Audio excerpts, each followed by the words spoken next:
Hey guys, I'm going to answer another viewer question here. It was a good one that came in over the weekend, and it's from Cy K. And she writes that she likes the hunger pangs and she likes the empty feeling of having an empty stomach. And then she brings up a very good point, and it's one I've heard before. And she says, the feast days are harder on me sometimes. The binge mode mentality kicks in. It did last feast day, and I couldn't stop eating. It was bad, albeit after fasting around 60-something hours. It was a trigger. So my question is, how often on up days do you feast like a beast? Do you feel any guilt?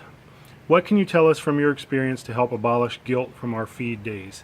Thanks for the question. It's a really good question, and it's a really complicated question. And the reason it's complicated is because of the word guilt. But the reason I love the question because it brings up the issue of our relationship with food. And we like to think, well, us people who struggle with our weight, we like to think of it in terms of the way the broader culture thinks of our weight, the way we think about it, which is calories in, calories out. If a purely physical, just the law of thermodynamics, if your calories in is lower than your calories out, you will lose weight. And unfortunately, that just simplifies things. Another one I heard, because I worked in the beverage industry for years for a soda company, is a calorie is just a calorie. Now, so we hear these oversimplifications. The fact is that obesity and the things that are happening in our bodies are complicated processes. They are complex processes that are interconnected. And this is important to understand because, especially when you start fasting or dieting or any sort of weight loss, regimen, it's important to examine your relationship with food, because it is not just a physical relationship. It is not. A good example of that, human beings are not just their physical bodies. Okay? We're not just our physical bodies. We are affected by a number of different things in our soul and in our spirit. Now, I know that's getting a little too far for some people. The scientific materialists are out there are going to balk at that. But look, man, just look at psychology. An anorexic person does not have a physical problem. That little 89-pound waif that looks in the mirror and sees herself as fat, she doesn't have a physical problem. She has a problem that's on a different level than a physical problem. And the reason I bring that up is that there are so many, something that is a physical problem would be like insulin resistance, right? Insulin resistance causes obesity. That is a physical problem. Here's another one that may be a blending of the two, is sleep deprivation. When you have anxiety or depression or a lot of stress in your life and you can't sleep, that will cause you to gain weight because cortisol, the stress hormone, will be released in your body and you will gain weight. Absolutely, you will gain weight. And, it's the same with insulin resistance. Insulin resistance is responsible for most obesity in America and for most of my problems as well, as someone who was raised on sugar and refined carbohydrates. But you have to look at it. You can't just look at it purely in the physical realm because it is there are a number of factors that we wrestle with. And, so in the case of sleep deprivation, it's maybe both physical and, in the realm of the soul, in the realm of our emotions. And a lot of our eating is done in that same type of atmosphere. If you think about all the reasons why we eat, we don't just eat because we're hungry. If everyone did that, there wouldn't be a bunch of fat people walking around. If everyone ate just when they were hungry, if it was just a merely physical problem. So there's more to it than just what's happening in terms of what we can observe and see and all that stuff. There's a lot of factors to be considered, and every individual is going to be different. That's why one simple solution, you say just go on this diet or that diet, one simple solution is not going to work for everybody because people are different and they have different things they're dealing with. and different things going on in their lives, and different things that are driving their weight gain or loss. So that's why this is a very, very good question, because it just brings up, it gives a chance for us to when we fast, it gives us a chance to examine our relationship with food and the things that we learned from our family, from our culture, just from our environment, our peers, whatever is considered normal, and start to go, hey, is this really productive, or is it counterproductive? Is it the best thing for me, or is there a better way? Good question to ask yourself is, where did the idea come from that we should eat 3 meals a day? Who came up with that idea? Because people throughout history and in other cultures didn't have that idea, but we do. And so it's just good. It's good to ask these questions. People eat for so many different reasons. I am an emotional eater. There's a reason that they call it comfort food. There's all these different PB&J time and macaroni and cheese and pizza and those things. There's a reason they call those comfort foods. It's because the interested party is comforting him or herself. You know what I'm saying? Because of emotional eating. There's an emotional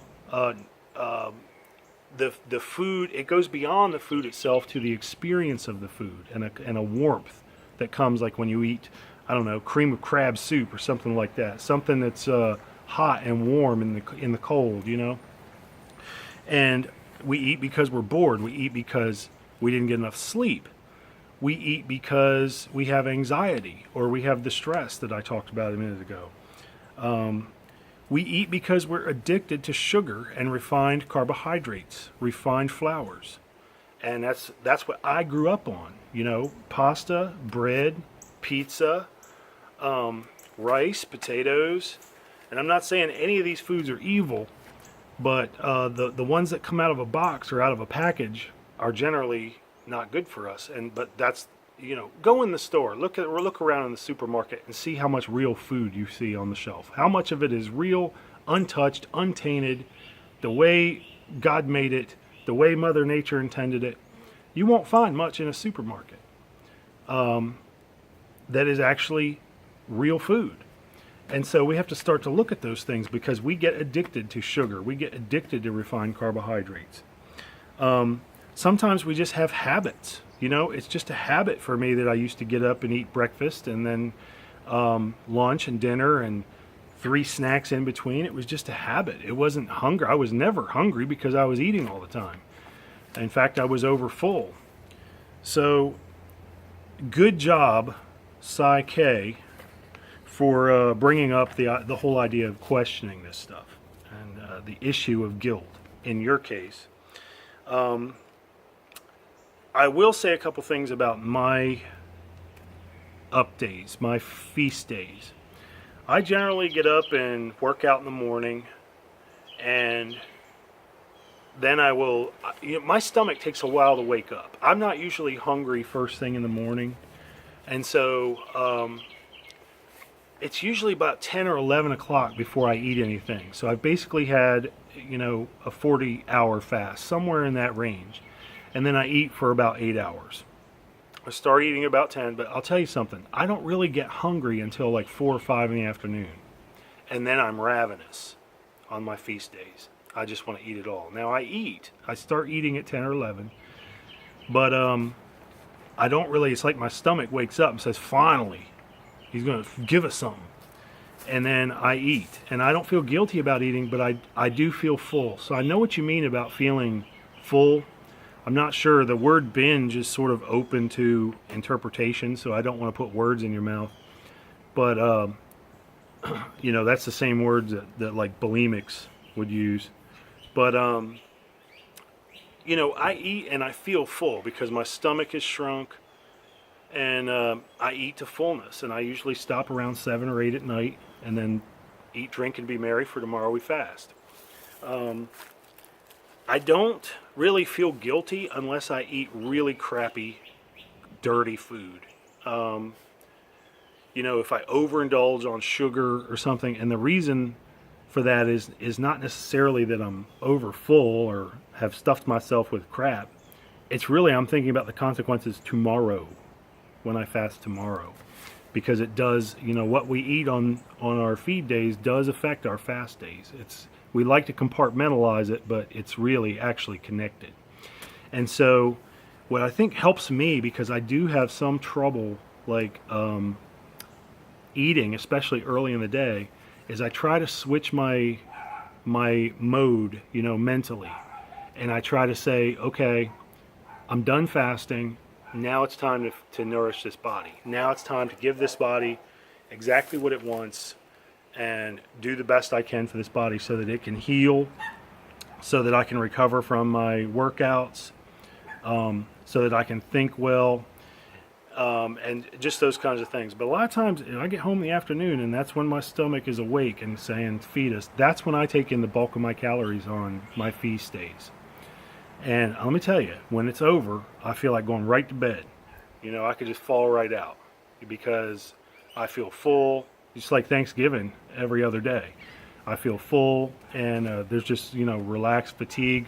The digestion sets in, and that's taking blood away from my brain and elsewhere. So, it's like, yeah, it is. It's not a disgusted feeling. It's just I'm full, and I don't want any more.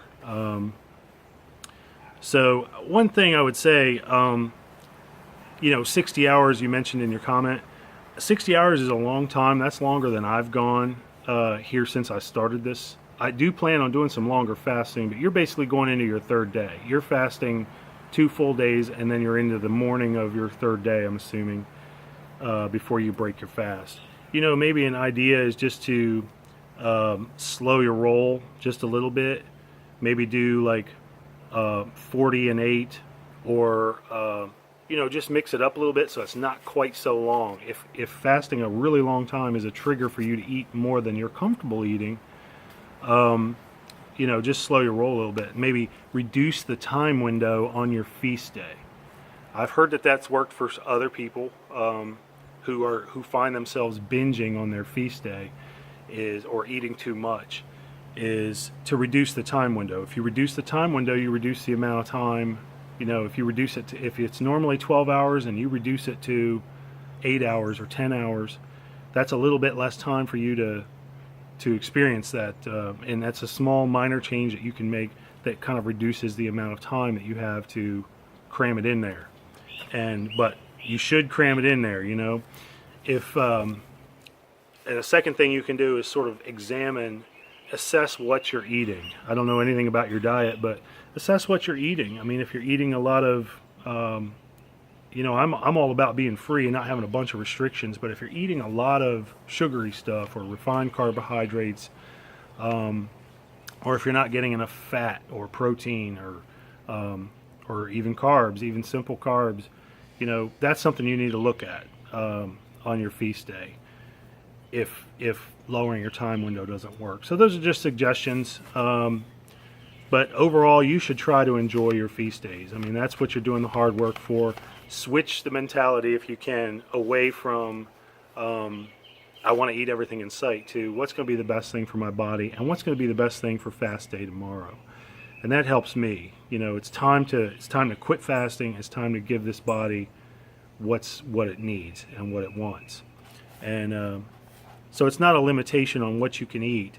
It's really just trying to break that mentality, because maybe you have the idea, that food is a reward. Well, I mean, that's something I grew up in, that sort of atmosphere, that if I do good, if I clean my plate and got all A's in school, then I would, have a cake, or, have a piece of cake or whatever.